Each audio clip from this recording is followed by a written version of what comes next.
पटवारी trap हुआ है, क्या पूरी कार्रवाई? जो पटवारी धीरज पांडे पटवारी हैं रतहरा हल्का के इनको आज अनुराग मिश्रा ये प्रॉपर्टी डीलिंग का काम करते हैं। इनकी शिकायत पर आज 10,000 रुपये की रिश्वत के लिए ट्रैप किया गया है। इनके निर्माण कार्य जो कर रहे थे अपनी ज़मीन पे उस पर ना अवैध रूप से आपत्ति दर्ज कर रहे थे कि आप सरकारी ज़मीन पर निर्माण कर रहे हैं, जबकि बाकायदे सीमांकन हो चुका था उस ज़मीन का, उनकी खुद की प्रॉपर्टी थी वो।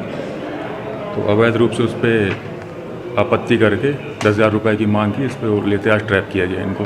पूर्व में भी सर इनकी कोई कार्रवाई हुई है? ये पूर्व में भी एक बार धारा 7 अनावश्यक घूस की मांग में एक बार इन पर मुकदमा चल चुका है, और उसके बारे में पूरी जानकारी अभी क्लियर नहीं है, लेकिन वो ट्रायल में है, कोर्ट में लग रहा मामला है।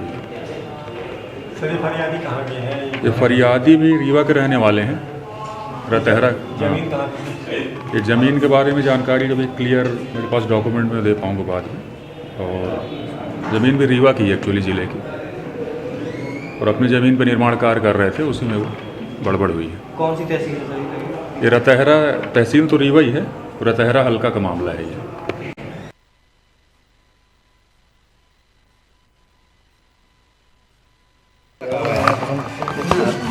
सर ये आपसे किस बात के लिए रिश्वत मांगी गई थी?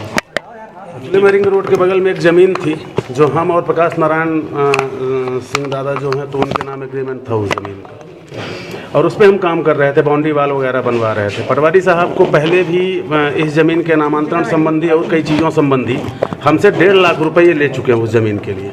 जी। सिर्फ नामांतरण और छोटी सी 32.5 डिसमिल ज़मीन के लिए हमसे ये 1.5 लाख रुपये ले चुके। उसके बाद 4-5 दिन पहले इनने कहा कि हम बाउंड्री का निर्माण करवा रहे थे, तो उसमें इनने कहा कि आप जो है तो सरकारी ज़मीन में बाउंड्री का निर्माण कर रहे हैं। हमने कहा साहब आके एक बार आप नाप लो ज़मीन को, अगर सरकारी में है तो अपनी बाउंड्री निकाल लेंगे। ये वहाँ पे पहुँचे और नापने के बाद 5,000 रुपये उस दिन भी हमसे लिए नापने के पहले, और पहुँचे वहाँ तो बोले कि हाँ आपकी तो 2 फीट 3 फीट अंदर है बाउंड्री, बढ़िया है, कोई दिक्कत नहीं। उसके बाद शाम को हमको फिर से फ़ोन करते हैं और बोलते हैं कि आपने जो है तो वो मिले नहीं, फिर शाम के बोले थे। तो हम जब शाम के गए फिर से मिलने, हमने कहा बोलिए साहब अब तो हमारी ज़मीन भी अंदर है, सारी चीज़ें ठीक है। तब ये बोलते हैं कि तहसीलदार साहब बोले हैं कि 10,000 रुपये और आप दे दो, और नहीं तो किसी न किसी तरीके का उसमें आपत्ति कर देंगे। सर ये 1.5 लाख रुपए आपने किस बात के दिए थे? 1.5 लाख रुपये इस बात के लिए हमसे कि एक तो नामांतरण के नाम पे कि नामांतरण करना है, हमको सब कुछ करना है उस पर, और विभाग का तहसीलदार साहब का या जो भी वहाँ पे हैं विभाग के कर्मचारी उनको घूस देना है या कुछ भी देना है। हमसे मांगते चले गए, हमारी ज़मीन थी, हमने कहा ठीक है भाई कोई दिक्कत नहीं, आप करवाओ उसको।